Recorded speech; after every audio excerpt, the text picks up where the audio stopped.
Samantala, minamadali na po ngayon ang paglilibing sa mga nasawi sa pananalasa ng Bagyong Yolanda sa Tacloban City.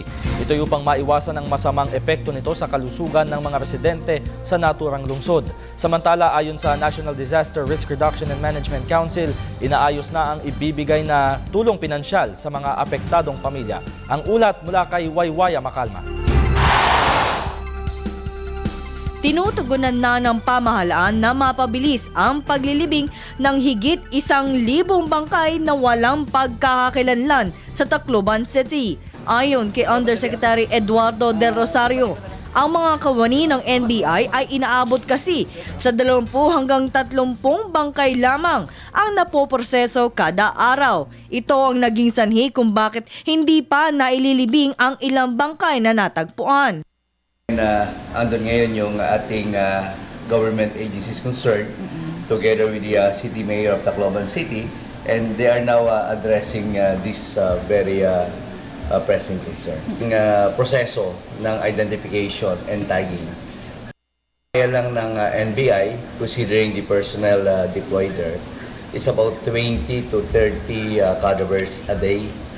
So with about 800 or 1,000 more na dapat mag-undergo ng identification process. Tiniyak rin ng opisyal na kanilang ginagawa ang lahat upang matugunan ang lahat ng pangangailangan ng bawat Pilipinong naapektuhan ng Bagyong Yolanda. Partikular na nitong nagdaang Christmas season na kung saan binaha ang ilang lugar. Kaya naman patuloy pa rin ang pamamahagi ng relief goods sa ilang bayan sa Eastern Visayas. Ngunit nabawasan na ito dahil sa patuloy na ginagawang Cash for Work program. Inaayos na rin ng National Disaster Risk Reduction and Management Council ang pamamahagi ng financial assistance sa bawat pamilyang nabiktima ng Super Typhoon. Dagdag ni Del Rosario, kailangan lang nilang maging metikuloso sa pagkakaroon ng dokumento ang bawat pamilyang nawalan ng kamag-anak. Dahil nais nilang siguruhin na mapunta sa tamang pamilya ang kanilang ibibigay na financial assistance. Samantala, ikinatuwa naman ni Del Rosario ang paglagda ng kino ng 14.6 billion supplemental budget para sa rehabilitasyon sa mga lugar na sinalanta ng bagyo.